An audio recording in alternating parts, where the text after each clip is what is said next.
AP శాసన మండలిలో మరోసారి తీవ్ర గందరగోళం నెలకొంది. సభలోకి వైసీపీ ఎమ్మెల్సీలు దేవుడి ఫోటోలు తీసుకురావడం తీవ్ర దుమారానికి దారితీసింది. వైసీపీ సభ్యుల తీరుపై మంత్రి పయ్యావుల తీవ్ర ఆగ్రహం వ్యక్తం చేశారు. దేవుడిని రాజకీయాల్లోకి లాగుతారా అంటూ ఫైర్ అయ్యారు. దేవుడి ఫోటోలను పట్టుకుని సభలోకి రావడం అంటే దేవుడిని రాజకీయాల్లోకి లాగడమేనన్నారు.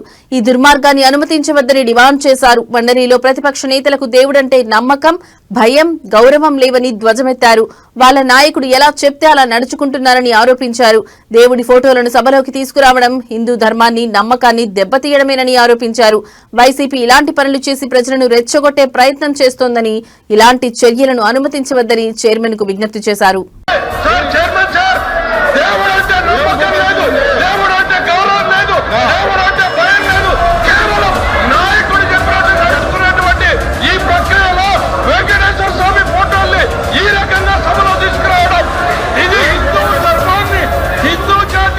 నమ్మకాన్ని, ఇది ప్రజల్ని ఈ రకమైనటువంటి చర్యల ద్వారా రెచ్చగొట్టేటువంటి ప్రయత్నం చేస్తోంది. ఇది దుర్మార్గమైనటువంటి చర్య సార్. మీరు దయచేసి దీన్ని అనుమతించొద్దు.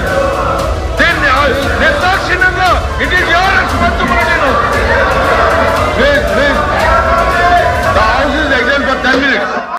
Sir chairman sir, Venkateswara Swamy ఫోటోలు పెట్టుకుని the way they are behaving, బుద్ధుందా సార్ వీళ్ళకి?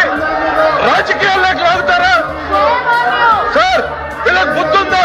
మీరు if you have to take the permission chairman sir, Venkateswara మమ్మల్ని తీసేయండి. చైర్మన్ సార్, దేవుడు ఫోటోల్ని పెట్టుకుని సభలో రావడం అనేటువంటిది దేవుణ్ణి రాజకీయాల్లోకి లాగేటువంటి ప్రయత్నం చేస్తున్నటువంటి ఈ దుర్మార్గపు చర్యను మీరు అనుమతించకూడదు సార్.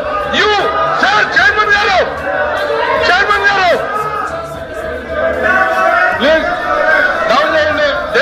చైర్మన్ గారు, దేశ చరిత్రలో జరిగినటువంటి అంశం తీసేయండి. చైర్మన్